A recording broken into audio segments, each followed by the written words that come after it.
আসসালামু আলাইকুম প্রিয় শিক্ষার্থী ভাই ও বোনেরা, আশা করি সবাই ভালো আছো। তো আজকে আমাদের ক্লাস হচ্ছে সি প্রোগ্রামিংয়ের প্রথম ক্লাস।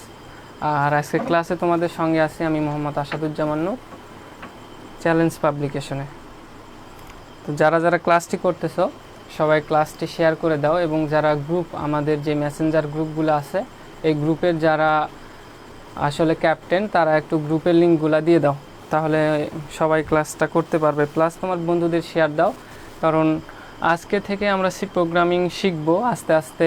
যত আমরা 3টা বা 4টা ক্লাস নিব, 3-4টা ক্লাসে সি প্রোগ্রামিং টোটালটা শেষ করব। এবং আমাদের ইউনিভার্সিটি ভর্তি পরীক্ষায় যেগুলো আসবে আমরা শুধু সেগুলো নিয়েই কথা বলবো, কারণ এখানে যেহেতু রিটেন নাই, সো আমাদের বড় বড় প্রোগ্রামিংগুলো করতে হবে না। আমাদের যেগুলো জানা প্রয়োজন ছোট ছোট প্রোগ্রামিংগুলো করব, প্লাস যেগুলো ইনফরমেশন আমাদের জানা প্রয়োজন সেগুলোই ক্লাস করাবো। তো কে কোথা থেকে ক্লাস করতেছো এটা একটু জানাও, আমি কিছুক্ষণের মধ্যেই ক্লাস শুরু করব।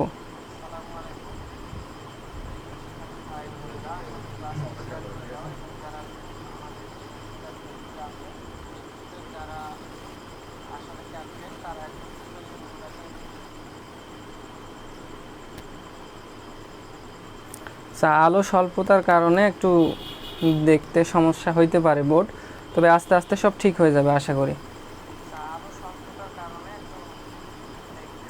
আসলে তোমাদের সঙ্গে অনেক দিন থেকে আমার দেখা নাই, সায়েন্সের কিছু ক্লাস নিয়েছিলাম আমি, তারপরে মনে করো যে আমরা আমাদের যে পেইড ব্যাচগুলো আছে সেগুলোতে ক্লাস নেই, এই জন্য একটু ব্যস্ত থাকি, বিধায় আসতে পারি না। তবে এখন আশা করি যে আমরা ঈদের আগ পর্যন্ত আমি যতগুলো পারি ক্লাস নেওয়ার চেষ্টা করব তোমাদের। আচ্ছা, আমরা এখন ক্লাস শুরু করি। তো আজকে ক্লাসে আমরা খুব বেশি পড়বো না, 1 ঘন্টার মতো ক্লাস নেব, কারণ তোমাদের 9টা 15তে পরীক্ষা আছে। সো পরীক্ষার আগে যতটুকু আমরা ক্লাস করাইতে পারি আমি ততটুকুই ক্লাস করাবো। এবং আজকে ক্লাসে তোমাদের সি প্রোগ্রামিংয়ের পূর্ব, অর্থাৎ তোমার হচ্ছে অ্যালগরিদম ফ্লোচার্টের পূর্ব পর্যন্ত পড়াবো। যদিও আমি এইগুলো পড়াই না, তারপরেও তোমাদের সুবিধার্থে পড়াবো, কারণ দেখো যে এই অংশ থেকে একটা কোশ্চেন তোমরা কমন পাবা, অর্থাৎ প্রাথমিক যে ধারণাগুলো আছে এইগুলোর মধ্যে থেকে একটা কোশ্চেন কমন পাবা। প্লাস সি প্রোগ্রামিং করতে চাইলে এই ধারণাগুলো কিছু ধারণাগুলো আমাদের জানা প্রয়োজন। সো যেগুলো ইম্পর্টেন্ট আমাদের কাছে মনে হবে, আমার কাছে মনে হয়েছে, সেগুলো তোমাদের লিখে দিব, আর বাকিগুলো আমি মুখে মুখে বলবো। আচ্ছা, তো কে কোথা থেকে ক্লাস করতেছো এটা একটু বলো, যে আমি একটু কমেন্টটা পড়ে নিই, তারপরে ক্লাস। হ্যাঁ, মানিক বলছে দিনাজপুর থেকে। সাইফা নেত্রকোনা। ফোনে, আমার ফোনে। আচ্ছা, ঠিক আছে। হুমায়রা লিখছে ময়মনসিং। আচ্ছা, সবাই একটু কমেন্ট করো, আমি পরে পড়বো। হ্যাঁ, আমি ক্লাসটা শুরু করি, কারণ আমাদের আশা করি আমাদের টাইমের মধ্যে ক্লাসটা শেষ করতে হবে, এই জন্য একটু আমি ক্লাসটা শুরু করতে যাচ্ছি। তো দেখো যে সি প্রোগ্রাম, হ্যাঁ, প্রোগ্রামিং করতে হলে প্রথমত জানতে হবে আমাদের প্রোগ্রামটা কি। তো প্রোগ্রাম হচ্ছে যে একটা সমস্যা, যে কোনো সমস্যা কম্পিউটারের দ্বারা যেগুলো সমস্যা সলভ করা যায় সেইগুলো সমস্যা। দেখো যে কোনো সমস্যা সমাধানের জন্য কম্পিউটারের ভাষায় ধারাবাহিকভাবে যে কমান্ড বা নির্দেশ দেওয়া হয় সেইগুলোর সমষ্টি হচ্ছে প্রোগ্রাম। তো আমাদের বুঝতে হবে যে আসলে কমান্ড অথবা যে নির্দেশগুলা দিই এইগুলা কি। তো নিচে দেখো, এই জন্য আমি লিখে রাখছি যে প্রোগ্রামের যে নির্দেশসমূহ দেওয়া হয় সেগুলোকে বলা হয় সোর্স কোড। তাহলে এই কমান্ড বা নির্দেশ যেটা দেওয়া হয় সেগুলো হচ্ছে কি, সোর্স কোডের মাধ্যমে দেওয়া হয়, ওইগুলো হচ্ছে সোর্স কোড। এবং দেখো যে সোর্স কোড সেটা হচ্ছে সারিবদ্ধভাবে লেখা হয়। এবং আমি এখানে একটা এক্সাম্পল দিয়ে রাখছি, সেট অফ কোড। আচ্ছা, আমি যা লিখছি, তো এইটা যা লিখছি এইটা তোমরা খাতায় উঠাবা, কিন্তু আমি এইগুলা ডিটেলসে বলতেছি। দেখো যে সোর্স কোড, এই কমান্ড বা নির্দেশ, এটাই হচ্ছে সোর্স কোড। এবং সোর্স কোড কি বলছি, দেখো সেট অফ কোড, অর্থাৎ অনেকগুলা কোডের সমষ্টি। তো দেখবা যে কোনো একটা প্রোগ্রাম থেকে যদি আমরা সোর্স কোড বের করতে চাই, তাহলে এটা কম্পিউটারের দ্বারা করা যায়। কম্পিউটারে অনেকগুলো অপশন আছে, ওই অপশনে গিয়ে তোমরা এই সোর্স কোডটা বের করতে পারবা। তো বের করলে কি দেখা যায় যে দেখবে যে অনেক বড়, দেখবা যে কি সেই লেখা, অনেকগুলা লেখা পাবা। সে ওই ছোট ছোট লেখাগুলাই হচ্ছে আমাদের সোর্স কোড, এবং এটাই হচ্ছে আমাদের কি, এই কমান্ড। হচ্ছে সেইটাই। তোমাদের আমার কাছে যদি কম্পিউটার থাকতো তাহলে তোমাদের এই সোর্স কোডটা দেখাইতে পারতাম। সো আমাদের এইটা দেখার প্রয়োজন নাই যে সোর্স কোড কি, এখানে দেখবা যে সেট অফ কোড অর্থাৎ অনেকগুলা কোডের কি সমষ্টি, এটা মনে রাখবা। এবং সোর্স কোড কি সারিবদ্ধভাবে লেখা হয়, এটা লিখবা। কারণ আমাদের যদি কোনো প্রোগ্রাম লিখতে যাই তাহলে কি করি আমরা, যে প্রোগ্রামটা ধারাবাহিকভাবে লিখি, কোডগুলো তো ধারাবাহিকভাবে লিখবো তাই না, ওইটাই হচ্ছে এই কারণেই বলা হচ্ছে যে সোর্স কোড আমাদের সারিবদ্ধভাবে লেখা হবে। এবং কি বলছে দেখো, যে নির্দেশসমূহ দেওয়া হয়, যে নির্দেশসমূহ দেওয়া হবে প্রোগ্রামে সেগুলি হচ্ছে সোর্স কোড। আচ্ছা এতটুকু তোমরা লিখে নিবা। তো এরপর আসি আমরা প্রোগ্রামিং ভাষা।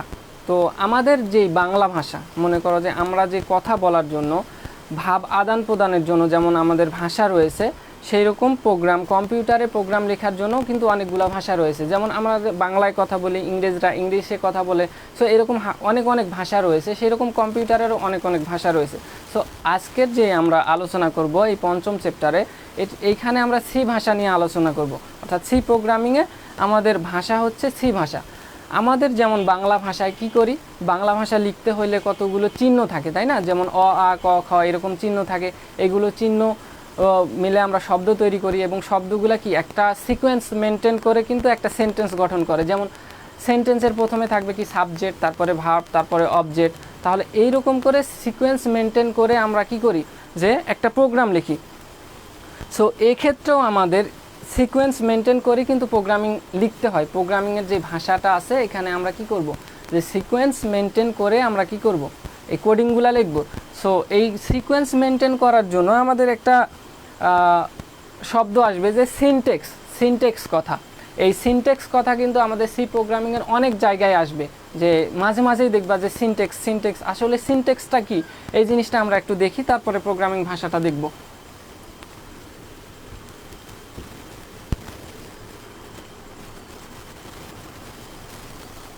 দেখো যে এবার আমরা দেখব যে সিনটেক্স আসলে কি। এটা লিখবা যে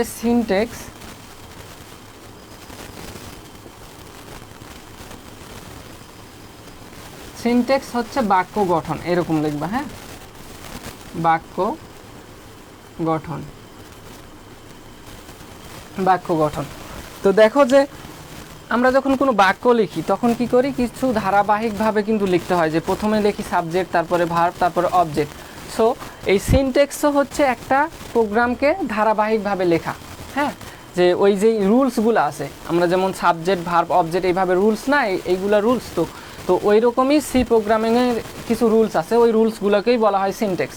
তো নিচে লিখতে পারো যে বাক্য গঠনের নিচে লিখবা যে সি প্রোগ্রামিংয়ের যে রুলস মেনটেন করে লিখতে হয় সেগুলোকে বলা হয় সিনটেক্স।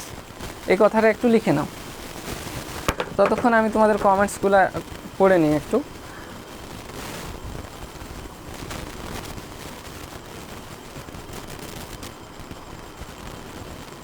ঘাটাইল থেকে ক্লাস করতেছে নাইম।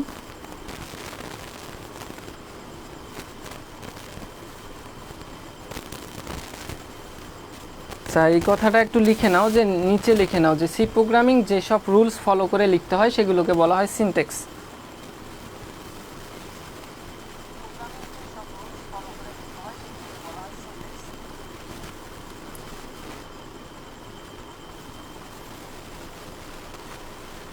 তো এখন দেখো যে আমরা প্রোগ্রামিংয়ের যে ভাষা বললাম, প্রোগ্রামিংয়ের ভাষা এইটা নিয়ে একটু আলোচনা করব, অল্প আলোচনা করব। যেগুলো দরকার আমাদের সেটাই আমি বোর্ডে উঠাই দিব, এটা খাতায় উঠাই নিবা। হ্যাঁ, আর আমি যা পড়াবো এইগুলাই ভালো করে পড়বা, এর বাইরে কিন্তু কোশ্চিন পাবা না। তোমরা যা পড়াবো এগুলাই লিখে রাখবা, তাহলেই হবে, বেশি কিছু পড়তে হবে না। যে প্রোগ্রামের ভাষা, হ্যাঁ,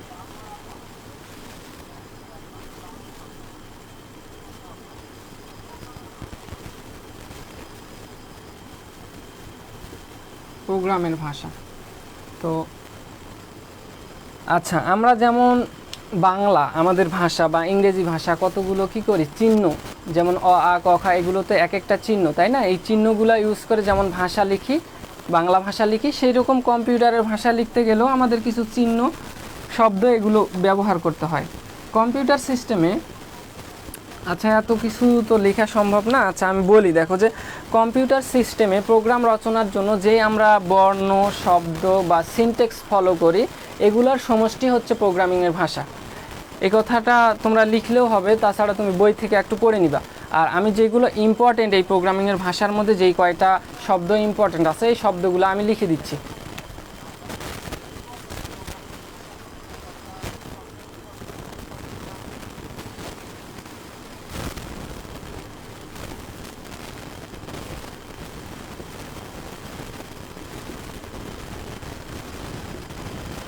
মাধ্যমে প্রোগ্রামিংয়ের মাধ্যমে অনেক জটিল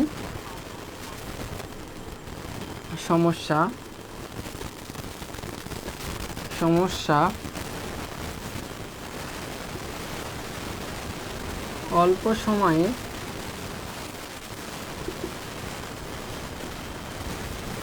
এবং সহজে সমাধান করা যায়।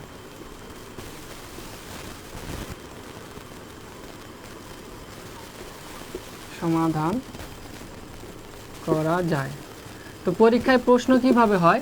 তো তোমাকে বলবে যে অনেক জটিল সমস্যা, হ্যাঁ অনেক জটিল সমস্যা খুব অল্প সময়ে কিসের মাধ্যমে সমাধান করা হয়, বা বলবে যে সহজে সমাধান করা হয়। ওখানে দেওয়া থাকবে যে ভাষা তো অনেকগুলো আছে, তাই না? সি আছে, সিএসএস আছে, আমাদের বই আছে এইচটিএমএল, আবার এসকিউএল ল্যাঙ্গুয়েজ আছে। লাস্ট অধ্যায়ে দেখবা যে আমাদের ডেটাবেস ম্যানেজমেন্ট সিস্টেমে আছে এসকিউএল ল্যাঙ্গুয়েজ। তাহলে বলে দিবে যে তাহলে তোমাকে যদি অ্যান্সার করতে বলে, তাহলে তোমাকে অ্যান্সার করতে হবে যে সি, হ্যাঁ সি বা প্রোগ্রামিং, এটা লিখবা। হ্যাঁ অ্যান্সার কি দিবা? প্রোগ্রামিং। সি এইগুলো যাই দেওয়া থাক না কেন, তোমার অ্যান্সার দিবা কি? প্রোগ্রামিংয়ের মাধ্যমে কিন্তু অনেক জটিল সমস্যা অল্প সময়ে এবং সহজে সমাধান করা হয় বা করা যায়। হ্যাঁ এটা অনেক ইম্পর্টেন্ট লাইন, এই জন্যই আমি উঠাই দিছি, তাছাড়া উঠাই দিতাম না। কারণ আমার বাংলা এইসব পড়াইতে সত্যি বলতেছি খুব খারাপ লাগে, বিরক্তিকর একটা অবস্থা। ধরো ম্যাথ টাইপের যেগুলো আছে প্রোগ্রামিং করা, বা আমাদের এইচটিএমএল, বা এই কি 3 নাম্বার চ্যাপ্টারে লজিক গেট, এগুলো করাইতে ভালো লাগে। এই বাংলা লেখা বা বাংলা পড়ানো খুব খারাপ, তারপরেও পড়াচ্ছি কারণ এগুলো অনেক ইম্পর্টেন্ট। কারণ এই অংশ থেকে একটা কোশ্চিন তোমরা কমন পাবা। তো দেখো তারপরে হচ্ছে আমাদের প্রতিটি প্রোগ্রামিং ভাষায় কিছু সিনট্যাক্স রয়েছে। হ্যাঁ প্রতিটি প্রোগ্রামিং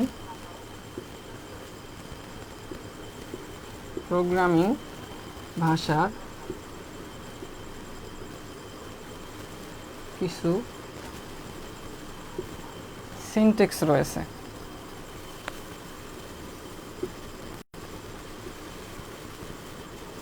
সিনট্যাক্স তো জানোই যে যেসব রুলস প্রোগ্রামিং লিখতে যেসব রুলস লাগে সেগুলো হচ্ছে সিনট্যাক্স। সিনট্যাক্স কি রয়েছে? তাহলে প্রতিটা ভাষায় কি প্রোগ্রামিং করতে কিছু রুলস ফলো করতে হবে। হ্যাঁ রুলস ফলো করা ছাড়া আমরা কিন্তু প্রোগ্রামিং করতে পারবো না। প্রোগ্রামিং যখন করব তখন আমরা এই সব বিষয়গুলো ডিটেলসে জানবো।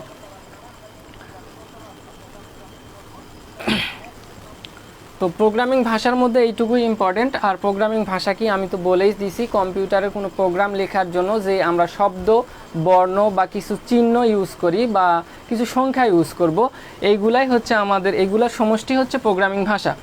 তো প্রোগ্রামিং ভাষা করতে লাগে আমরা ডিটেলসে পড়বো। হ্যাঁ এখন এইটুকুই উঠাই নাও। তো 10 সেকেন্ড সময় দিচ্ছি, তোমরা একটু উঠাও অথবা স্ক্রিনশট দাও।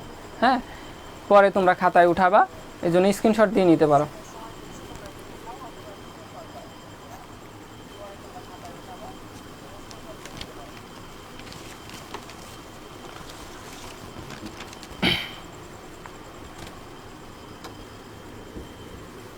এবার দেখো যে আমাদের বিভিন্ন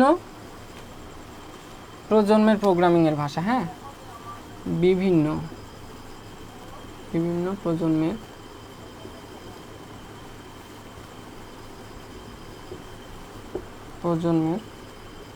প্রোগ্রামের ভাষা।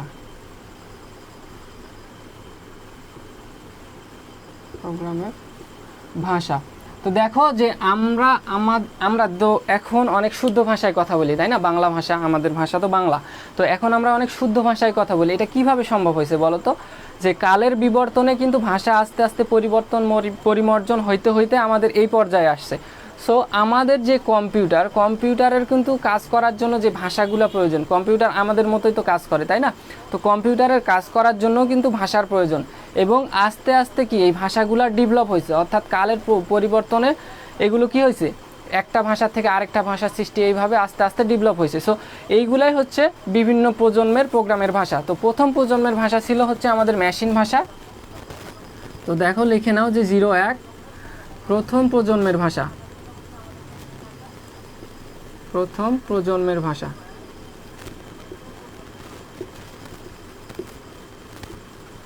আমাদের সাল পড়া তেমনটা গুরুত্বপূর্ণ না, কারণ পরীক্ষায় সাল পড়ে না। তারপরেও একটু দেখে নিবা যে মেশিন ভাষার সালটা অত্যন্ত ইম্পর্টেন্ট, এবং এটা হয় 1945 সালে। প্রথম প্রজন্মের ভাষা ছিল মেশিন ভাষা। তো আমি লিখে দিই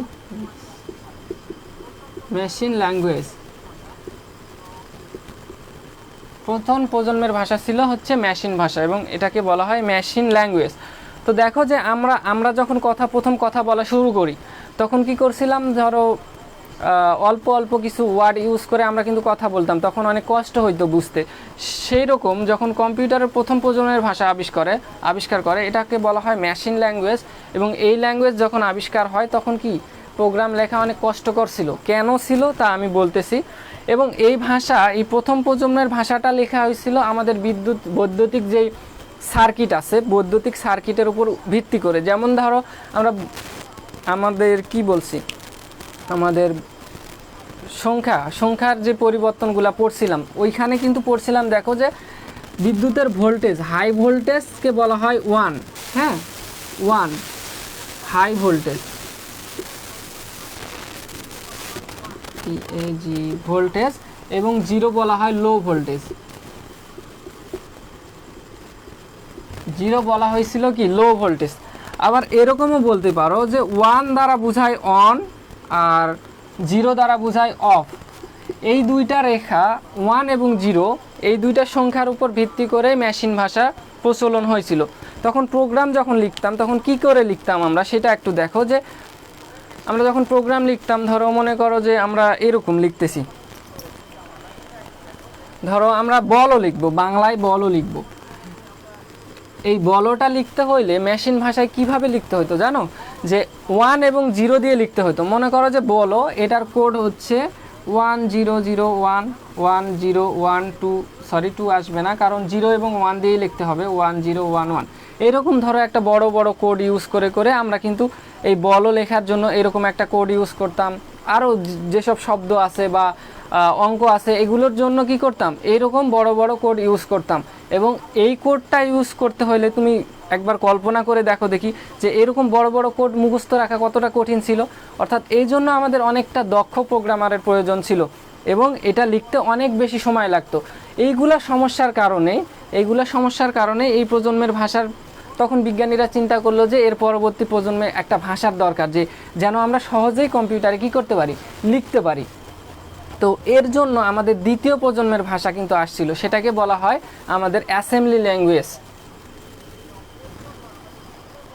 তাহলে এটা একটু স্ক্রিনশট দিয়ে নাও, যে আমাদের কার উপর ভিত্তি করে মেশিন ভাষা প্রচলন হয়েছিল, 0 এবং 1। এবং 0 বলতে বোঝাতো আমাদের লো ভোল্টেজ বা অফ, এবং 1 বলতে বোঝায় হাই ভোল্টেজ বা অন। হ্যাঁ, এটা একটু লিখে নাও। আর আমি যেগুলো বলছি, আমি মুখে বলছি ওইগুলা, আচ্ছা আমি একটু লিখে দিই না, এটাই বেটার হয়। আচ্ছা, মেশিন ভাষাতে বিস্তারিত পড়তেছি, তার আগে আমরা 5টা প্রজন্মের ভাষা, এই ভাষাগুলো আমরা দেখে নিই। প্রথম প্রজন্মের ভাষা ছিল কি আমাদের মেশিন ল্যাঙ্গুয়েজ, এবং এটা আবিষ্কার হয় 1945 সালে। এবং এটা কি করা হয় বলো তো, 0 এবং 1-এর উপর ভিত্তি করে, অর্থাৎ বাইনারি সংখ্যার উপর ভিত্তি করে এই ভাষাটা লেখা হয়। এখন আসে দ্বিতীয় প্রজন্মের ভাষা, এটা হচ্ছে অ্যাসেম্বলি ল্যাঙ্গুয়েজ। এটা হয় 1950 সালে। হ্যাঁ, আমি লিখতেছি না, আমি বলে দিচ্ছি যে এইগুলো তোমরা একটু লিখে নিবে, পজ করে করে লিখে নিবে। দ্বিতীয় প্রজন্মের ভাষা হচ্ছে অ্যাসেম্বলি ল্যাঙ্গুয়েজ, এটা হয় 1900 কত সালে, 50 সালে। তারপরে আসে কত, তৃতীয় প্রজন্মের ভাষা, এটা হয় high level language. High level, LEV level language, high level language. এটা আবিষ্কার হয় আমাদের 1960 সালে, 1960 সালে। তারপরে চতুর্থ প্রজন্মের ভাষা আছে অতি উচ্চতর ভাষা। হ্যাঁ, অতি উচ্চতর ভাষা হচ্ছে আমাদের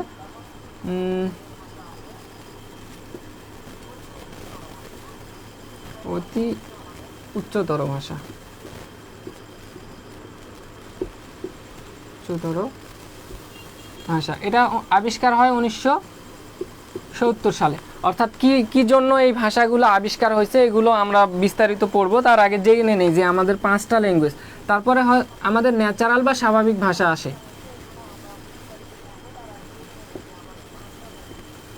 স্বাভাবিক ভাষা, স্বাভাবিক ভাষা আছে 1980 সালে। হ্যাঁ, তো এই কয়টা একটু দেখে নিবা। প্রথম প্রজন্মের ভাষা হচ্ছে মেশিন ভাষা এবং দ্বিতীয় প্রজন্মের ভাষা হচ্ছে অ্যাসেম্বলি ভাষা, তারপরে আসে হাই লেভেল, তারপরে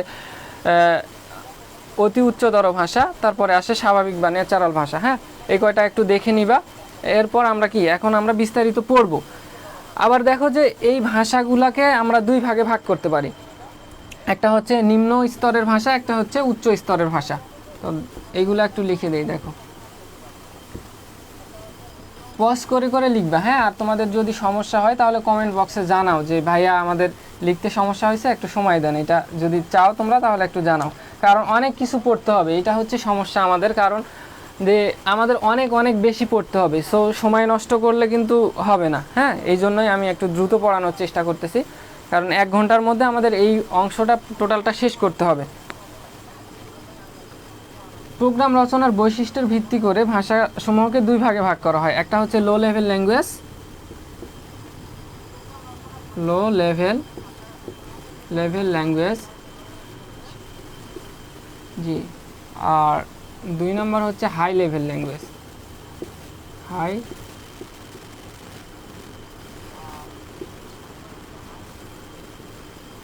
তো লো লেভেল ল্যাঙ্গুয়েজের মধ্যে দুইটা ছিল, একটা হচ্ছে মেশিন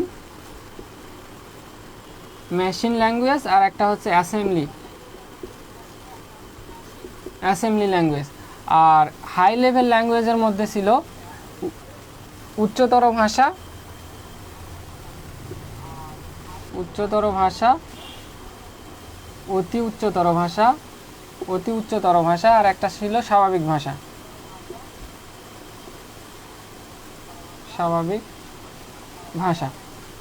স্ক্রিনশট দিয়ে নাও যে আমাদের বৈশিষ্ট্যের উপর ভিত্তি করে প্রোগ্রামিং ভাষাকে দুই ভাগে ভাগ করা হয়। একটা হচ্ছে লো লেভেল ল্যাঙ্গুয়েজ, এটা ছিল মেশিন এবং অ্যাসেম্বলি ভাষা, এবং হাই লেভেল ল্যাঙ্গুয়েজ ছিল উচ্চতর ভাষা, অতি উচ্চতর ভাষা এবং স্বাভাবিক ভাষা। তো এই দুইটা ভাষার মাঝখানে 1970 সালের দিকে আমাদের একটা ল্যাঙ্গুয়েজ বের হয়েছিল, সেটা হচ্ছে মিড লেভেল ল্যাঙ্গুয়েজ। এটা একটু পড়তে হবে। এই দুইটার মাঝখানে ছিল মিড, মানে মধ্য স্তরের ভাষা, মিড লেভেল ল্যাঙ্গুয়েজ।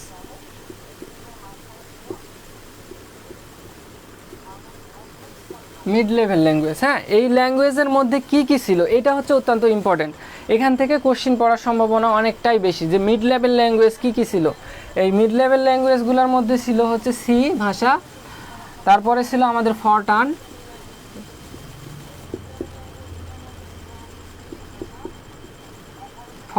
হ্যাঁ এটা এন হবে, আর একটা ছিল আমাদের প্যাসকেল। এই কয়টা ইম্পর্টেন্ট, এই কয়টা একটু মুখস্থ রাখবা যে মধ্য স্তরের ভাষার মধ্যে ছিল আমাদের মিড লেভেল ল্যাঙ্গুয়েজের মধ্যে ছিল সি ভাষা আবিষ্কার হয় 1970 সালে, 1970। ফরটার্ন, প্যাসকেল, এই তিনটা অত্যন্ত ইম্পর্টেন্ট। অনেক সময় পরীক্ষায় কোশ্চিন করে যে সি কোন স্তরের ভাষা, মধ্যম স্তরের ভাষা, এই জিনিসটা মনে রাখবা। এবং সি ভাষা আবিষ্কার করেন ড্যানিস রিচি, যুক্তরাষ্ট্রের বেল ল্যাবরেটরিতে এই সি ভাষাটা আবিষ্কার হয় এবং সেটা করেন ড্যানিস রিচি। এটা একটু লিখবা। আচ্ছা, ওইটা আমি লিখে দিই।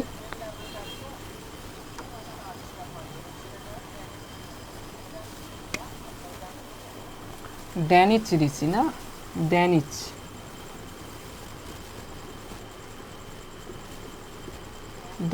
রিচি। এটা যুক্তরাষ্ট্রের ইউএসএ, হ্যাঁ ইউএসএ, যুক্তরাষ্ট্রের বেল ল্যাবরেটরিতে করেন, তিনি আবিষ্কার করেন সি ভাষা যুক্তরাষ্ট্রের বেল ল্যাবরেটরিতে। তো এবার আমরা কি করব, এবার আমরা বিস্তারিত মেশিন ভাষা থেকে শুরু করব, বিস্তারিত একটু একটু পড়ব, কারণ মেশিন ভাষা এবং অ্যাসেম্বলি ভাষা এই দুটো অত্যন্ত ইম্পর্টেন্ট এবং এই অংশ থেকেই কোশ্চিন পড়ার সম্ভাবনা সবচেয়ে বেশি তোমাদের। এই পার্টে কিন্তু একটা কোশ্চিন পাবা তোমরা, অর্থাৎ আমাদের অ্যালগোরিদমের পূর্ব পর্যন্ত যতটুকু অংশ আছে এখান থেকে একটা কোশ্চিন পাবা, এই জিনিসটা মাথায় রাখবা। হ্যাঁ, একটা কোশ্চিন আসবে, খুব বেশি কোশ্চিন হবে না, এরকম ভাবার কোনো কারণ নাই, কারণ সি প্রোগ্রাম টোটাল মিলে 4 থেকে 5টা মানে তোমাদের কোশ্চিন হবে, তার মধ্যে এই অংশ থেকে একটা আসবে, বাকি অংশ থেকে 3টা কোশ্চিন ভাবা।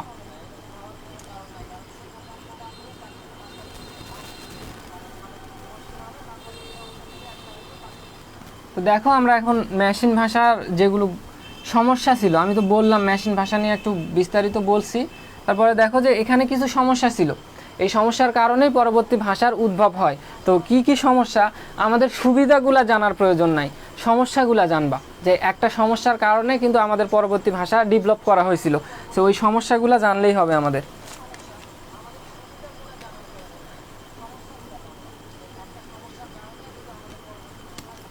আবার একটা জিনিস দেখো যে কম্পিউটার কিন্তু মেশিন ভাষা ছাড়া অন্য কোনো ভাষাই বোঝে না, এখনও একটা কম্পিউটার 0 এবং 1 ছাড়া অন্য কিছু বোঝে না।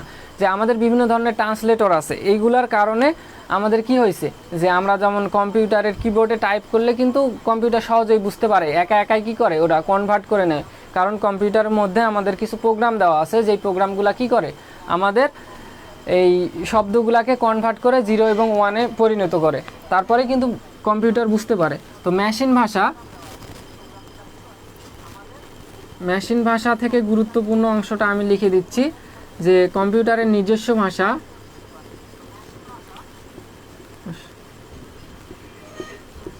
কম্পিউটারের নিজস্ব ভাষা,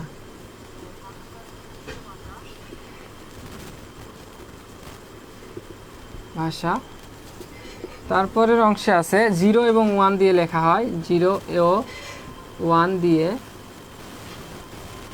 লেখা হয়।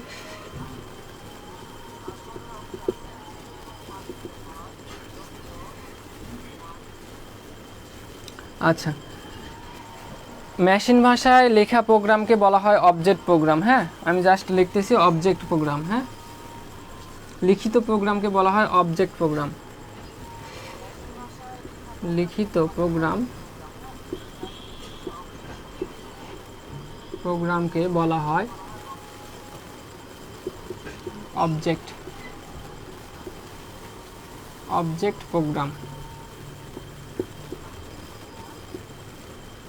প্রোগ্রাম। মেশিন ভাষায়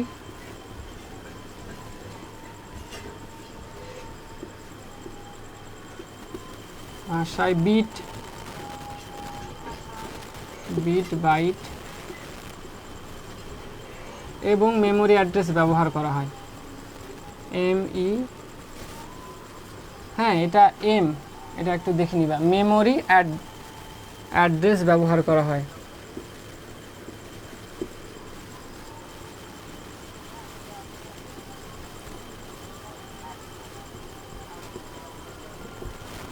এর পরবর্তী অংশটা লিখছি, এটা তোমরা একটু স্ক্রিনশট দিয়ে নাও। হ্যাঁ, এগুলো অত্যন্ত ইম্পর্টেন্ট অংশগুলাই আমি জাস্ট লিখে দিচ্ছি, তো এইগুলো ভালো করে দেখবা তাহলেই হবে, যেহেতু 1 মার্ক পড়বে আমাদের এই অংশ থেকে, সো এইগুলো ভালো করে পড়লেই এনাফ। কম্পিউটারের নিজস্ব ভাষা, মেশিন ভাষা কি কম্পিউটারের নিজস্ব ভাষা, এবং 0 ও 1 এই বাইনারি সংখ্যা দিয়ে কিন্তু এই ভাষাটা লেখা হয়। লিখিত প্রোগ্রামকে বলা হয় অবজেক্ট প্রোগ্রাম, এবং মেশিন ভাষায় বিট, বাইট এবং মেমোরি অ্যাড্রেস কি করা হয়, ব্যবহার করা হয়। স্ক্রিনশট দিয়ে নাও সবাই একটু। হ্যাঁ,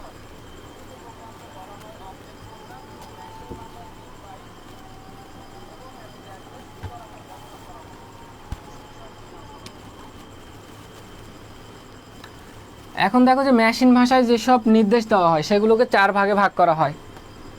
মেশিন ভাষার যেসব নির্দেশ দেওয়া হয়, আচ্ছা লিখলাম। হ্যাঁ, ভাষায় যেসব নির্দেশ দেওয়া হয়, হ্যাঁ মেশিন ভাষায় যেসব নির্দেশ দেওয়া হয়, অনেক সময় পরীক্ষায় কোশ্চিন করে, দেখবা যে ইন্টারমিডিয়েটে অনেক কোশ্চিনেই দেখছি আমি যে কয়টা মেশিন ভাষার কয়টা অংশ থাকে, তো এখানে 4টা অংশ। হ্যাঁ, 4টা, তো এটাই হচ্ছে সেই 4টা অংশ। নির্দেশ দেওয়া হয় তাদের নির্দেশ দেওয়া হয়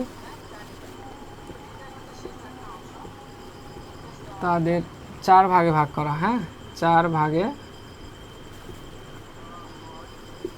ভাগ করা হয়।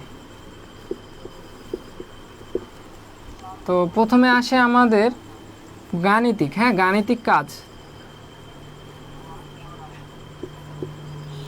গাণিতিক কাজের জন্য এখানে আমাদের 4 ধরনের অপারেশন হয়। একটা হচ্ছে যোগ, হ্যাঁ আমি জাস্ট চিহ্নগুলো লিখতেছি, যোগ বিয়োগ গুণ ভাগ। হ্যাঁ গাণিতিক কাজের জন্য আমাদের এই 4টা ইউজ হয়, যোগ বিয়োগ গুণ ভাগ।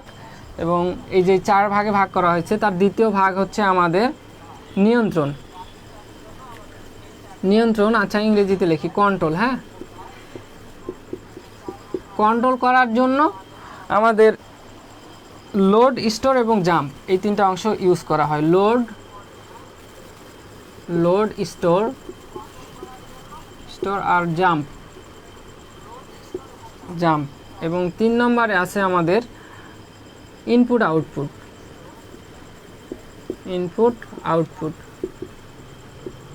ইনপুট আউটপুট মানে তো বোঝো যে ইনপুট হচ্ছে পড়া এবং আউটপুট হচ্ছে লেখা। অর্থাৎ আমাদের ভিতরে কি ইনপুট দিচ্ছি, অর্থাৎ পড়ে আমরা পড়াশোনা করে কি ইনপুট দিলাম সেটার আউটপুটই তো হচ্ছে লেখা, আমরা কি লিখতে পারতেছি এটাই। তাহলে ইনপুট আউটপুট হচ্ছে পড়া এবং লেখা। 4 নম্বরে আছে প্রত্যক্ষ ব্যবহার।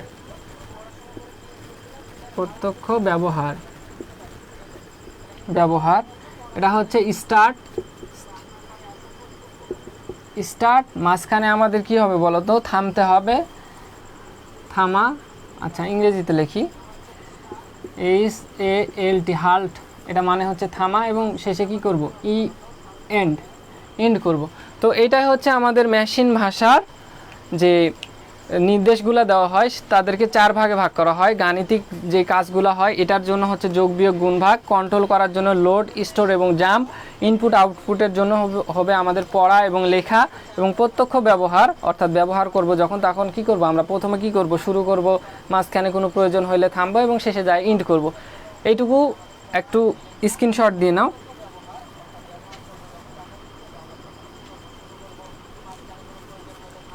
আচ্ছা আমি একটু কমেন্টস সেকশন পড়ি। হ্যাঁ তোমাদের যদি কোনো সমস্যা হয়ে থাকে ক্লাসে তাহলে একটু বলবা। আসলে এই বাংলা পড়ানো আসলে আমারও খুব একটা ভালো লাগে না, এই বাংলা পড়াইতে কেমন কেমন লাগে। তারপরেও তোমাদের পড়াচ্ছি কারণ এগুলা ইম্পর্টেন্ট। হ্যাঁ এই অংশ থেকে একটা কোশ্চেন তোমরা কমন পাবা। আচ্ছা ভাই মুইসা বলেন স্ক্রিনশট দাও, এটা কেমন কথা। আচ্ছা ঠিক আছে, এখন স্ক্রিনশট দাও, এরপরে আমি মুছতেছি।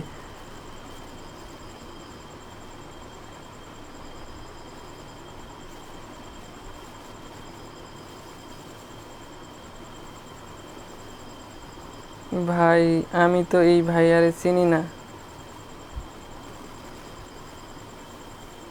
রাশেদ ভাই চিকন হয়ে গেছে না, আমারও দেখে চিকন মনে হয়। আচ্ছা ঠিক আছে, তোমাদের যা যার মনে হবে সেটা তোমাদের ব্যক্তিগত বিষয়। আচ্ছা এরপর আমাদের গুরুত্বপূর্ণ অংশ, এই অংশটা কিন্তু বুঝার অংশ। হ্যাঁ আমি বুঝাই দিচ্ছি, তোমাদের বইয়ে এটা বিস্তারিত কিছু দেওয়া নাই, সো এই জিনিসটা গুরুত্বপূর্ণ, এটা একটু দেখো যে বুঝে দিচ্ছি তোমাদের। তো আমাদের মেশিন ভাষার 2টা অংশ থাকে, সেই 2টা অংশ নিয়ে একটু আলোচনা করব।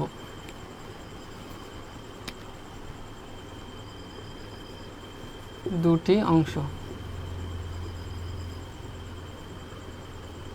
মেশিন ভাষার 2টা অংশ থাকে। আর আগে কি পড়লাম বলো তো, আগেটা ছিল আমাদের, পূর্বেরটা ছিল আমাদের হচ্ছে নির্দেশ দেওয়া হয়। কত ধরনের নির্দেশ দেওয়া হয় ভাষায়, সেটা হচ্ছে আমাদের 4 ধরনের, এবং মেশিন ভাষার অংশ থাকে 2টা অংশ।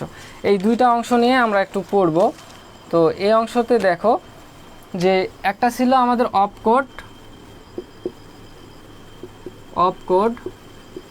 অপকোড মিন অপারেশন কোড, অর্থাৎ কি অপারেশন হবে। হ্যাঁ আমাদের যদি বলে দেই এখানে ডিআইভি, এর মানে হচ্ছে আমাদের কি ভাগ করবে। অ্যাড যদি দিয়ে দেই তাহলে সেটা যোগ করবে। সো ভাগ করব নাকি যোগ করব, এই ধরনের অপারেশন, অর্থাৎ আমাদের কি ধরনের অপারেশন হচ্ছে এটা বোঝায় অপকোড দ্বারা। এই জিনিসটা মাথায় রাখবা এবং লিখে নিবা। অপকোড দ্বারা বোঝায় আমাদের কি ধরনের অপারেশন হবে, যেমন যোগ করো, বিয়োগ করো, গুণ করো, ভাগ করো, এই ধরনের, এগুলোকে বলা হয় অপকোড, অপারেশন কোড। এটার একটু পূর্ণরূপ লিখে নিবা, অপারেশন কোড। হ্যাঁ, পরীক্ষায় অনেক সময় পড়ে অপারেশন কোড। তো এইগুলা তোমার দেখবা যে ইন্টারমিডিয়েটে পড়ছে।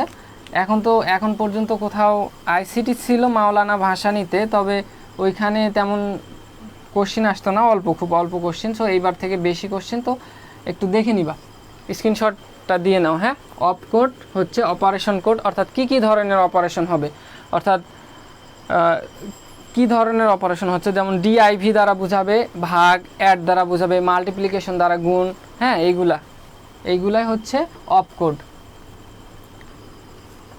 আর দ্বিতীয় হচ্ছে অপারেন্ট।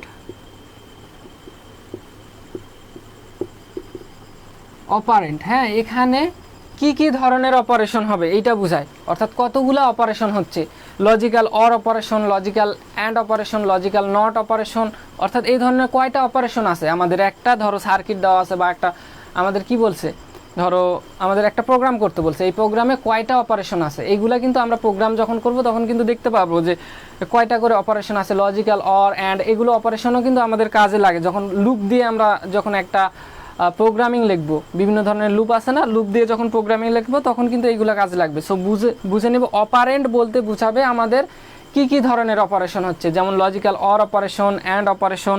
এখানে আমি লিখে দিচ্ছি কয়টা। হ্যাঁ, কয়টা অপারেশন হবে এখানে বোঝায়, কয়টা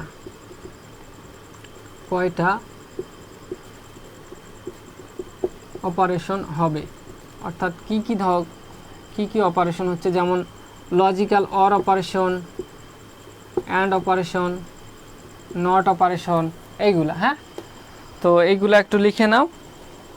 এই দুইটাই অংশ। হ্যাঁ, আমাদের মেশিন ভাষার দুটো অংশ, কিন্তু অ্যাসেম্বলি ভাষায় 4টা অংশ আছে। ওই 4টা অংশ নিয়ে আমরা পড়বো।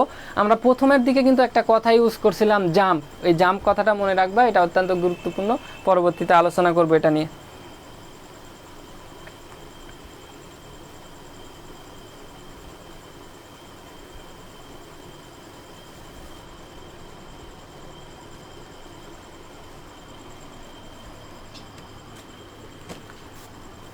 এবার বলি যে মেশিন ভাষার কি অসুবিধা ছিল। এটা আমি লিখতে চাইতেছি না, কারণ আমাদের সময় কম। দেখো যে 8:40 প্রায় বেজে গেছে, তো আমি লিখতে চাচ্ছি না। যে মেশিন ভাষায় কিছু সমস্যা ছিল, সমস্যা তো বলছি যে সময় সাপেক্ষ, অনেক দক্ষ প্রোগ্রামারের প্রয়োজন ছিল, কারণ আমাদের কোডগুলো মুখস্থ করে রাখতে হতো। এই জন্য অনেক দক্ষ প্রোগ্রামারের প্রয়োজন ছিল, সময় লাগতো অনেক বেশি এইগুলাই। অর্থাৎ মেশিন ভাষায় আবার ভুল নির্ণয় করা অনেক কঠিন ছিল, কারণ তুমি বাইনারি একটা 10 ডিজিট বা 15 ডিজিট বা 20 ডিজিটের একটা সংখ্যা লিখলা 0 এবং 1 দিয়ে, ওর মধ্যে যদি ভুল যায় তোমার সংশোধন করা অনেক কঠিন না, এই জন্য ডিবাগ করা অনেক কঠিন ছিল। এইগুলার কারণেই তখন প্রোগ্রামাররা মনে করলো যে এর চাইতে ভালো একটা ভাষা আমাদের প্রয়োজন। দেন আমাদের তৈরি হলো অ্যাসেম্বলি ভাষা। হ্যাঁ, তো অ্যাসেম্বলি ভাষাটা কি? অ্যাসেম্বলি ভাষায় আমাদের, যেমন ধরো আমরা অ্যাসেম্বলি ভাষা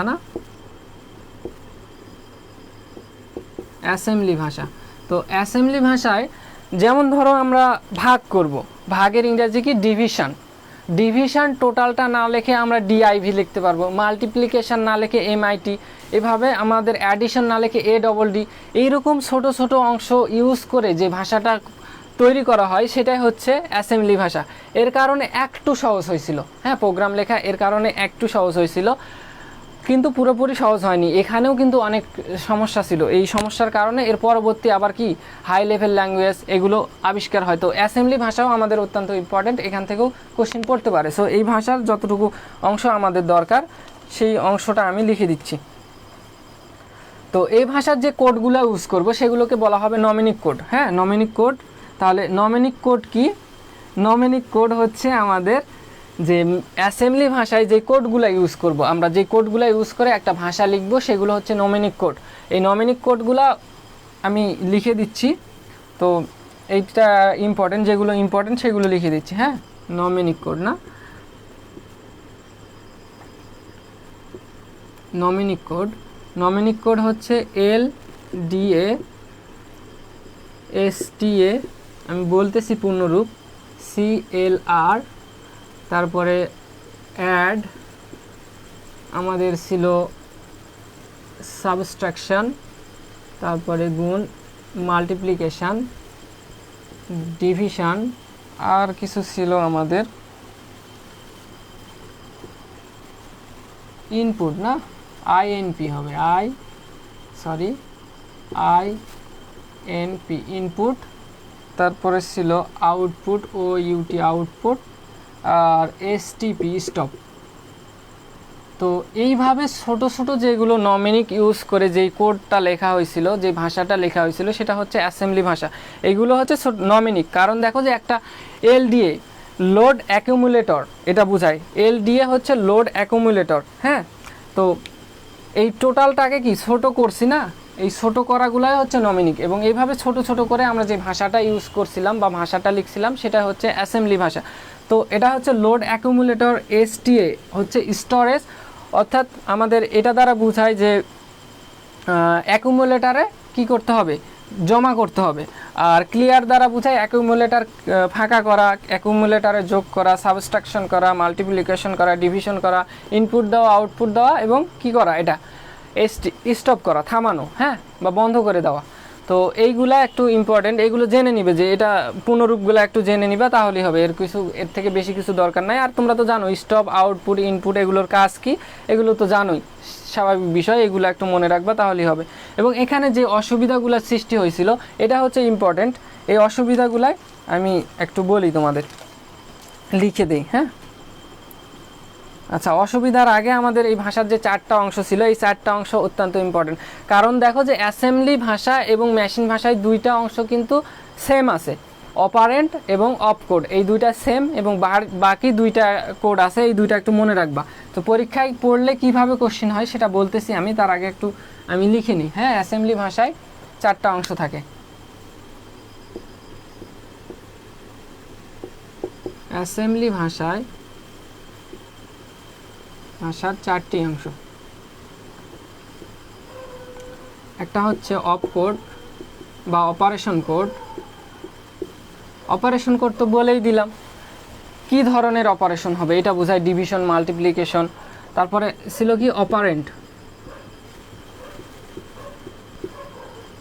অপারেন্ট দ্বারা বোঝায় কয়টা আমাদের এখানে অপারেশন হবে, যেমন আমাদের লজিক্যাল, অর, অ্যান্ড, এইগুলা কতগুলা অপারেশন হচ্ছে এটা বোঝায়।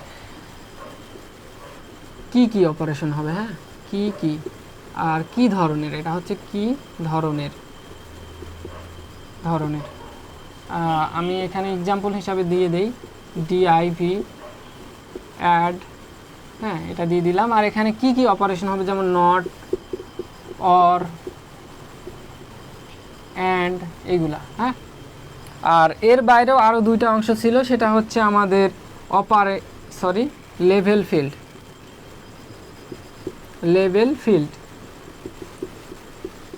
আচ্ছা, লেভেল ফিল্ডটা কি এটা একটু বুঝো। যে আমাদের জাম্প যখন ইউজ করি, তখন একটা প্রোগ্রামকে জাম্প করে আরেক জায়গায় নিয়ে যায়। ওই যে জায়গাটায় নিয়ে যাচ্ছি, ওই জায়গাটাই হচ্ছে লেভেল ফিল্ড। হ্যাঁ, একটা প্রোগ্রামকে জাম্প করে যখন অন্য জায়গায় নিয়ে যায়, ওই জায়গাটাই হচ্ছে লেভেল ফিল্ড।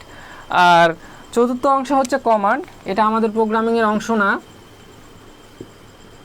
এটা পড়ে না পরীক্ষায়। হ্যাঁ, তারপরেও দেখে রাখবা যে কমান্ড কি। কমান্ড হচ্ছে, এটা প্রোগ্রামিংয়ের অংশ না, বোঝার সুবিধার্থে একটা কিছু আমরা বলার পরে শেষে কিছু একটা ট্যাগ লাগাই দেওয়া, ওইটাই হচ্ছে আমাদের কমান্ড। হ্যাঁ, এই ট্যাগ লাগাইলেও হয়, না লাগাইলেও হয়, এবং এইটা কি আমাদের প্রোগ্রামে ইউজই হয় না। সো এইটা নিয়ে মাথা ব্যথার কারণ নাই, তোমাদের বাড়তি দিতে পারে। হ্যাঁ, এই 2টা দিতে পারে, দিয়ে পরীক্ষায় এভাবে দিবে যে লেভেল ফিল্ড অর কমান্ড, বা লেভেল ফিল্ড কমান্ড কোন ভাষার অংশ। তখন তুমি কি করবা, এটা হচ্ছে অ্যাসেম্বলি ভাষার অংশ। তো এটা একটু স্ক্রিনশট দিয়ে নাও, আর আমি একটু তোমাদের কমেন্টস পড়ি। হ্যাঁ, কমেন্ট সেকশন পড়ি। আসলে আলো স্বল্পতার জন্য আমাকে একটু কালো দেখাচ্ছে। হ্যাঁ, মানে অনেকে বোর্ডের লেখাও একটু কালো দেখাচ্ছে, এটা হচ্ছে আলো স্বল্পতার কারণে।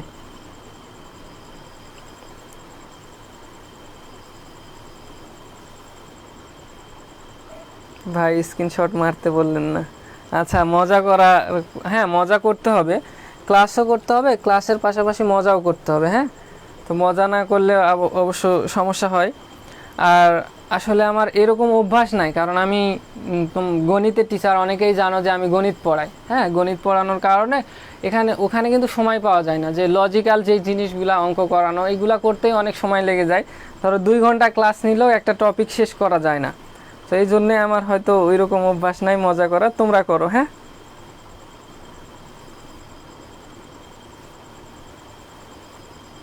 আর হ্যাঁ, আমি আগেও বলছি, এখনও বলছি যে গণিত সাবজেক্টের যদি কোনো সমস্যা থাকে তোমরা আমাকে ইনবক্সে দিবা, আমি অঙ্ক করে দেওয়ার চেষ্টা করব। হ্যাঁ, তো দেখো অ্যাসেম্বলি ভাষার 4টা অংশ পড়লাম। এখন অ্যাসেম্বলি ভাষায় কিছু অসুবিধা ছিল আমাদের, সেই অসুবিধার কারণে এর পরবর্তী ভাষার আবিষ্কার হয় বা আবির্ভূত হয়। তো এখানে আমি লিখতেছি না, এই ভাষায়ও প্রোগ্রাম লেখা অত্যন্ত ক্লান্তিকর ছিল, কারণ অ্যাড ডিভিশন এইভাবে লিখতেও কিন্তু অনেক সময় লাগতো। হ্যাঁ, এবং এটা একটা যন্ত্র নির্ভর ভাষা। আবার দেখো যে আমাদের কম্পিউটার কিন্তু আগেও বলছি, এখনও বলছি, 0 এবং 1 ছাড়া বুঝতে পারে না। তো এই ভাষাটাকে যখন আমরা লিখবো কম্পিউটারে, তখন কি করতে হতো, যে ট্রান্সফার করতে হতো, অর্থাৎ ট্রান্সলেশন করে কিন্তু কম্পিউটারকে বুঝতে হতো। এই জন্য আমাদের একটা অনুবাদক প্রোগ্রামারের প্রয়োজন ছিল, সেটা হচ্ছে অ্যাসেম্বলারের কাজ কি? অ্যাসেম্বলারের কাজ হচ্ছে অ্যাসেম্বলি ভাষায় লিখিত প্রোগ্রামকে মেশিন ভাষায় রূপান্তর করা। সো এটা একটু লিখে নিবা যে অ্যাসেম্বলার, হ্যাঁ, অ্যাসেম্বলার কোথায় ইউজ হয়? অ্যাসেম্বলি ভাষায়। কারণ আমাদের কম্পিউটার কিন্তু 0 এবং 1 ছাড়া অন্য কিছু বুঝতে পারে না, তাকে বোঝানোর জন্য অ্যাসেম্বলি ভাষায় লিখিত প্রোগ্রামকে ওই মেশিন ভাষায় কনভার্ট করার জন্য আমাদের অ্যাসেম্বলারটা প্রয়োজন ছিল।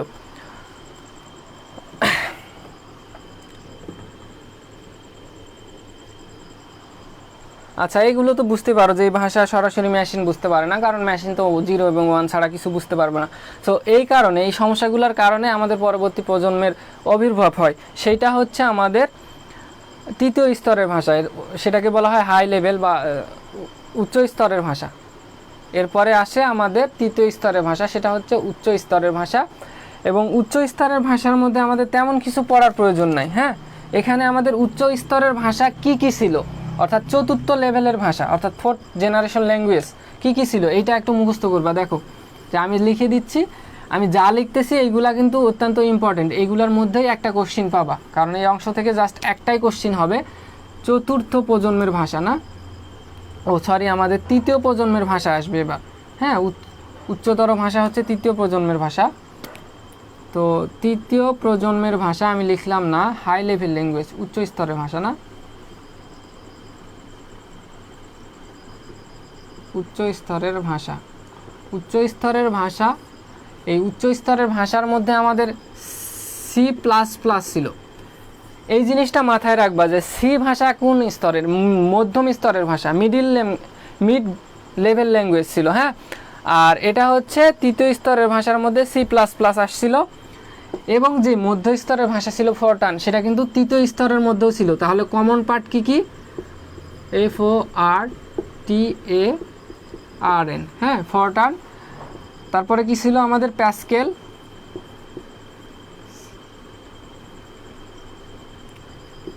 তাহলে দেখো যে আমাদের 3য় স্তরের ভাষা এবং মধ্যম স্তরের ভাষার মধ্যে কিন্তু মিল আছে, যে ফরটান এবং প্যাসকেল, ওখানে ছিল সি, এখানে আসছে C++। আর একটা ভাষা আছে বেসিক। তো এইটুকু পড়লেই আমাদের ইনাফ, কারণ 3য় স্তরের ভাষার মধ্যে এই 3টা হলেই আমাদের হবে। এবং এই ভাষাতেও কিছু আমাদের সমস্যা রয়েছিল। সেই সমস্যাগুলো হচ্ছে এখানে অনেক বেশি মেমোরির প্রয়োজন ছিল, যেটা আমাদের কম্পিউটারে প্রোভাইড করা সম্ভব হচ্ছিল না, কারণ নিম্ন স্তরের ভাষায় যতটুকু মেমোরির প্রয়োজন ছিল তার থেকে অনেক অনেক বেশি মেমোরির প্রয়োজন ছিল। এই কারণে কি করলো, তারপরের স্তরের ভাষা আবির্ভাব হয়। হ্যাঁ, 4র্থ প্রজন্মের ভাষা এরপর আসে। 4র্থ প্রজন্মের ভাষা হচ্ছে অতি উচ্চতর ভাষা। হ্যাঁ, অতি উচ্চতর ভাষা। এবং এই অতি উচ্চতর ভাষার মধ্যে কি কি ছিল এগুলো একটু দেখো, যে একটা ভাষাই ছিল। এটা কিন্তু অত্যন্ত ইম্পর্টেন্ট, কারণ তোমাদের বইয়ে দেওয়া আছে SQL, হ্যাঁ, স্ট্রাকচার কোয়ারি ল্যাঙ্গুয়েজ। এই SQL গত বছর রাজশাহী ইউনিভার্সিটিতে পড়ছে, কিন্তু যে SQL এর পূর্ণরূপ কি, এটা কিন্তু রাজশাহী ইউনিভার্সিটিতে গত বছর পড়ছে। সো এটা একটু খেয়াল করবা, হ্যাঁ, গুরুত্বপূর্ণ কোশ্চিন। কারণ চতুর্থ প্রজন্মের ভাষা হচ্ছে এসকিউএল। এসকিউএল দিয়েও কিন্তু আমরা প্রোগ্রাম করতে পারবো। এটা দেখবা যে ষষ্ঠ অধ্যায়ে আছে, হ্যাঁ, ডেটাবেস ম্যানেজমেন্ট সিস্টেমে দেওয়া আছে এসকিউএল, এবং এখানে কিন্তু প্রোগ্রাম লিখে দেওয়া আছে। আমি জানি না তোমাদের এখনকার বইয়ে আছে কিনা, আমরা যখন পড়ছি তখন কিন্তু এসকিউএল দিয়ে আমাদের লিখতে হইতো, হ্যাঁ, প্রোগ্রাম লিখতে হইতো এসকিউএল দিয়ে। সো এটা একটু দেখবা যে চতুর্থ প্রজন্মের ভাষা হচ্ছে এসকিউএল। এরপর আসে পঞ্চম প্রজন্মের ভাষা। এখানেও অনেক বেশি মেমোরির প্রয়োজন ছিল, প্রোগ্রাম লিখতে অনেক কষ্টকর। কারণ তুমি দেখবা যে এসকিউএল ভাষা দিয়ে যখন প্রোগ্রাম লিখতে যাবা, ওই ষষ্ঠ অধ্যায়ে দেখবা যে লিখতে যাবা, তখন অনেক বেশি কি জায়গার প্রয়োজন হচ্ছে, অনেক বেশি লিখতে হচ্ছে তোমাকে। এইগুলো সমস্যার কারণে আমাদের পঞ্চম প্রজন্মের ভাষার আবির্ভাব হয়। পঞ্চম প্রজন্মের ভাষা এটা হচ্ছে আমাদের ন্যাচারাল ল্যাঙ্গুয়েজ, এবং এখানে দুইটা ভাষা আছে, এই দুইটা মনে রাখবা যে প্রোলগ আর আমাদের পড়তে হবে OPS5। তো এই দুটা পড়লেই হবে। এবং এই ভাষাতে আমাদের যেমন সি প্রোগ্রামিং করতে কি লাগে বলো তো? আমাদের ধরো আমরা কোনো একটা কাজ করব, তার আগে কি আমরা পরিকল্পনা করি না? কাজটা একবার লিখি খাতায়, একবার করি কি চিত্র দিয়ে করি। কারণ তোমরা বিভিন্ন ধরনের মুভি দেখলে দেখবা যে যখন একটা ব্যবসা স্টার্ট করে তখন ওখানে কিন্তু একটা ডায়াগ্রাম করে, চিত্রে একটা করে, একটা খসড়া করে হাত দিয়ে। এরকম আমাদের কি করা হয়, সি প্রোগ্রাম যখন করতে যাই তখন কি লাগে, আমাদের অ্যালগোরিদম করব কি দিয়ে, আমরা লিখে তারপরে ওইটার কি করব, একটা চিত্র দিয়ে উপস্থাপন করব, তারপরে কিন্তু আমরা যাই প্রোগ্রামিং করি। সো এইখানে কিন্তু এই জিনিসটা লাগে না, বুঝছো, যে অ্যালগোরিদম করা লাগে না, ফ্লোচার্টটা লাগে। পঞ্চম প্রজন্মের প্রোলগ ভাষায় যখন আমরা প্রোগ্রামিং লিখব বা OPS5-এ যখন লিখব, তখন আমাদের কি লাগে,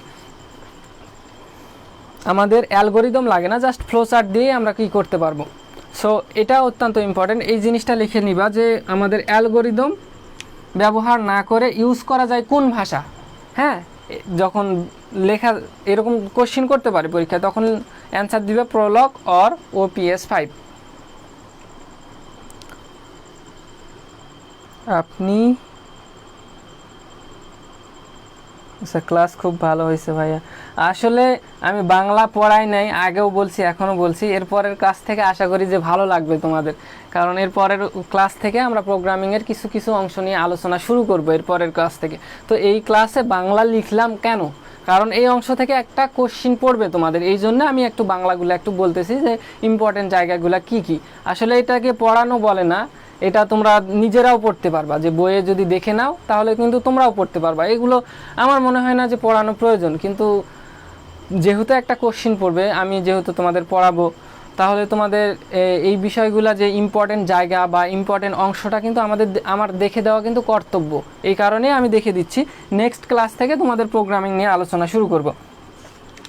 তো দেখো যে আমাদের কম্পিউটার কিন্তু, আগে বলছি এখনও বলছি, যে আমাদের কম্পিউটার কিন্তু 0 এবং 1 ছাড়া অন্য কিছুই বুঝবে না।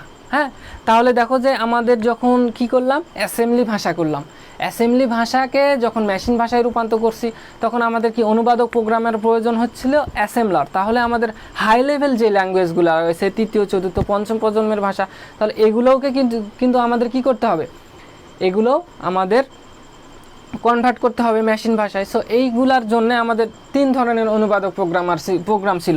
এই অংশটা একটু ইম্পর্টেন্ট আছে। হ্যাঁ, এই অংশ থেকে দেখবা যে এইচএসসিতে যেগুলো পড়ে, এইচএসসিতে দেখবা যে এই অংশ থেকে পড়ে। হ্যাঁ, কারণ তোমাদের ওখানে কিন্তু অনেক বেশি কোশ্চিন পড়ে, তাছাড়া বিভিন্ন বোর্ড আছে, এই জন্য ওই অংশ থেকে কি বারবার কোশ্চিন পড়ে। সো দেখো আমি বলতেছি যে 3 ধরনের অনুবাদক প্রোগ্রাম ছিল, সেইগুলো একটু লিখতেছি। দেখো যে আমাদের প্রথমটা ছিল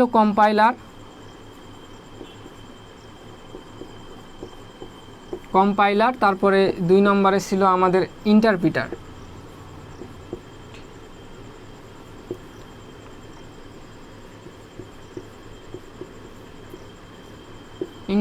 আর তৃতীয়টা তো জানোই, অ্যাসেম্বলার।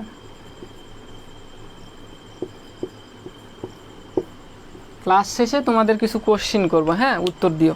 তো দেখো যে কম্পাইলার এবং ইন্টারপ্রিটারের কাজ কী ছিল, এই দুইটার কাজ হচ্ছে উচ্চ স্তরের ভাষা যেগুলো ছিল, অর্থাৎ তৃতীয়, চতুর্থ, পঞ্চম প্রজন্মের ভাষা, এই লিখিত প্রোগ্রামগুলোকে মেশিন ভাষায় রূপান্তর করা। হ্যাঁ, তাহলে আমাদের উচ্চ স্তরের ভাষার লিখিত প্রোগ্রামকে মেশিন ভাষায় রূপান্তরের কাজ হচ্ছে কম্পাইলার এবং ইন্টারপ্রিটার। এবং অ্যাসেম্বলারের কাজ কী ছিল, এটা হচ্ছে অ্যাসেম্বলি ভাষায় লিখিত প্রোগ্রামকে আমাদের কি করছে, মেশিন ভাষায় রূপান্তর করছে। তো দেখো যে কম্পাইলার, ইন্টারপ্রিটার, অ্যাসেম্বলার এইগুলো নিয়ে একটু আলোচনা করি। যে মনে করো তুমি একটা স্টুডেন্ট, এখন তো বর্তমানে লকডাউন চলতেছে, তাই না? লকডাউনে তুমি বাসায় ধরো কোনো একটা ভাইয়ার কাছে পড়তেছো।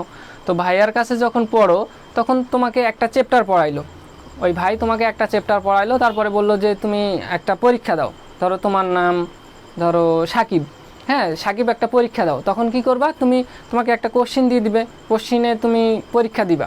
পরীক্ষা দেওয়ার পর ভাই তোমার থেকে কিন্তু খাতাটা নিবে, তারপরে কি করবে, খাতাটা দেখবে, দেখার পর একটা তোমাকে মার্ক দিবে, যে যাচাই করবে যে কোন কোন জায়গায় তোমার ভুল আছে, সেই ভুল কতটুকু ভুল করছে এর উপর কিন্তু একটা মার্ক দেয়। কারণ তোমার একটা কোশ্চিনে 10 মার্ক যদি দেওয়া থাকে, তো স্যারেরা তুমি মনে করো না যে তোমার সঠিক হয়েছে এই জন্য মার্ক দেয়, তোমার ভুল দেখে। হ্যাঁ, তোমার যদি ভুল খুঁজে না পায় তাহলে 10-এ 10 দিবে, যে কত পার্সেন্ট ভুল আছে। যে একটা ধরো এতটুকু একটা পার্ট আছে, এই পার্টে ধরো 10টা অংশ আছে, তো 10টা অংশের মধ্যে তুমি কয়টা ভুল করছো। যদি 10টাই ভুল করো তাহলে 0 মার্ক দিবে, ওটা যদি 10 মার্কের কোশ্চেন থাকে। যদি 50% ভুল করো তাহলে 5 মার্ক দিবে, এরকম আসলে বোঝায়। সো ওই ভাই তোমার কিন্তু খাতা দেখবে, এবং এখানে দেখো যে তোমাকে পড়াইলো, এখানে তারপরে তোমাকে একটা চ্যাপ্টার পড়াইতে যেমন কম সময় লাগবে, তারপরে একটা চ্যাপ্টারে একটা কোশ্চেনের খাতা দেখতেও কিন্তু কম সময় লাগবে। সো আমাদের এই কম্পাইলার কি করতে বলো তো? তাহলে কম্পাইলারের আমাদের মনে করো ওই একটা একটা করে চ্যাপ্টার পরীক্ষা দেওয়া হচ্ছে কম্পাইলার। তাহলে তোমাকে কি করবে বলো তো? এখানে আমাদের এখানে ভুল করছি মেবি, এটা হচ্ছে ইন্টারপ্রিটার। হ্যাঁ, ইন্টারপ্রিটার অর্থাৎ তোমার যে একটা একটা করে কোশ্চেন দেখতেছে, এটা হচ্ছে ইন্টারপ্রিটার। তাহলে ইন্টারপ্রিটারে আমাদের খুব কম সময়ে কিন্তু আমাদের কাজগুলো হয়ে যাবে, কম সময়ে আমাদের খাতা দেখবে। তাহলে আমাদের ইন্টারপ্রিটারের কাজ হচ্ছে খুব অল্প সময়ে কাজটা করে দিতে পারবে। এবং কম্পাইলার কি, ধরো তোমার লকডাউন নাই, এখন তুমি কোথাও তোমার স্কুলে তোমার কলেজে গিয়ে পরীক্ষা দিচ্ছ, সেখানে কিন্তু তোমার একটা টোটাল বইয়ের উপর পরীক্ষা নেবে। তো 6টা-7টা একসাথে কোশ্চিন তোমাকে লিখতে হবে, এবং এই কোশ্চিনটা তোমার স্যার তোমার বাসায় নিয়ে যাবে, তারপর 6টা কোশ্চিন দেখবে বা 7টা কোশ্চিন দেখবে, তারপরে একটা মার্ক দিবে। সো এখানে আমাদের সময় সাপেক্ষ ব্যাপার ছিল, অনেক বেশি সময় লাগতো। সো কম্পাইলার কি করে, এখানে অনেক বেশি সময় নেয় এবং ইন্টারপ্রিটার কম সময় নেয়। তো তাহলে দেখো যে আমাদের ইন্টারপ্রিটার কি করতো, এক লাইন করে পড়বে। হ্যাঁ, এক লাইন করে অনুবাদ করবে। হ্যাঁ, তাহলে মনে রাখবা যে ইন্টারপ্রিটারের কাজ এক লাইন করে অনুবাদ করা, আর কম্পাইলারের কাজ হচ্ছে সামগ্রিকভাবে। হ্যাঁ, এখানে সামগ্রিকভাবে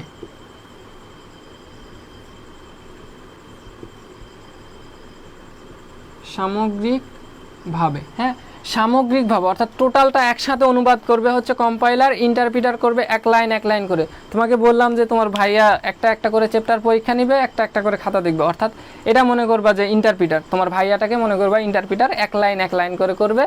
আর তোমার স্যার হচ্ছে কম্পাইলার, তাহলে তোমার স্যার কি করবে, টোটালটা একসাথে করবে। এখানে দেখো যে তুমি এক লাইন করে যখন খাতা দেখবে, তখন কিন্তু এখানে ভুল নির্ণয় করা অত্যন্ত সহজ হবে না, কারণ খুব কম সময়ে কিন্তু এইটা ভুল নির্ণয় করতে পারবে।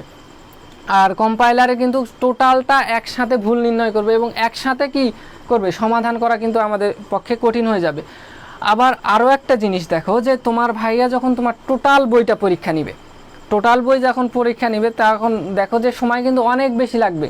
কারণ তোমার একটা চ্যাপ্টার পড়াইছে, খাতা দেখছে, তারপর আরেকটা চ্যাপ্টার পড়াইছে, আবার কোশ্চিন করছে, খাতা দেখছে, এইভাবে করতে করতে সামগ্রিকভাবে যদি তুমি এটা বিবেচনা করো, তাহলে ইন্টারপ্রিটার নিবে বেশি সময়।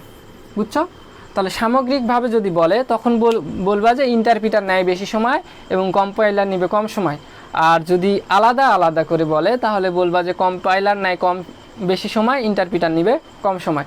সো এই দুইটা হচ্ছে কম্পাইলার এবং ইন্টারপ্রিটারের মধ্যে পার্থক্য, বা যাই বলো না কেন, এইটুকু অংশ জানলেই হবে যে কম্পাইলারে কতটুকু সময় নেবে, এটা কিভাবে কাজ করে, ইন্টারপ্রিটার কিভাবে কাজ করে এবং এটাকে কতটুকু সময় নেবে। এবং অ্যাসেম্বলার তো আগেই বলছি যে অ্যাসেম্বলার হচ্ছে আমাদের এক ধরনের অনুবাদক প্রোগ্রামার, এটা হচ্ছে অ্যাসেম্বলি ভাষায় লিখিত প্রোগ্রামকে মেশিন ভাষায় রূপান্তর করে। এরাও কি করে, মেশিন ভাষায় রূপান্তর করবে, কিন্তু এগুলো হাই লেভেল ল্যাঙ্গুয়েজকে করবে। আর এটা হচ্ছে অ্যাসেম্বলি ভাষা কি ছিল, লো লেভেল ল্যাঙ্গুয়েজ। তো আমি এখন একটা কোশ্চিন করতে যাচ্ছি তোমাদের। কোশ্চিন করব? আচ্ছা, যে এতক্ষণ তো পড়লা, এবার বলি যে সিনট্যাক্স আসলে কি, বলো এবার সিনট্যাক্স কি। সিনট্যাক্সই বলি কারণ এটা পড়ার সম্ভাবনা আছে। কারণ দেখবা যে তোমাদের বইয়ের মধ্যে অনেক অনেক জায়গায় দেখবা যে সিনট্যাক্স কথাটা ইউজ হয়েছে। সিনট্যাক্স সিনট্যাক্স আবার সিনট্যাক্স তোমাদের কিন্তু চতুর্থ অধ্যায়ও পড়ছো, দেখবা যে সিনট্যাক্স আছে তোমাদের ওই চ্যাপ্টারেও কিন্তু সিনট্যাক্স আছে।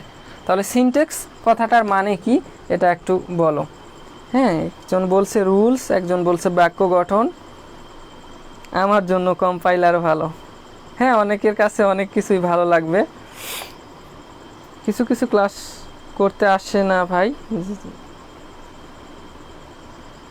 বিন্যাস, বাক্য গঠন, বিন্যাস কি? ও হ্যাঁ হ্যাঁ বুঝতে পারছি, বিন্যাস বলছে। একজন বারবার লিখতেছে ইউএসটি এবি কি চপ চুপ চুপ বলতেছে। আচ্ছা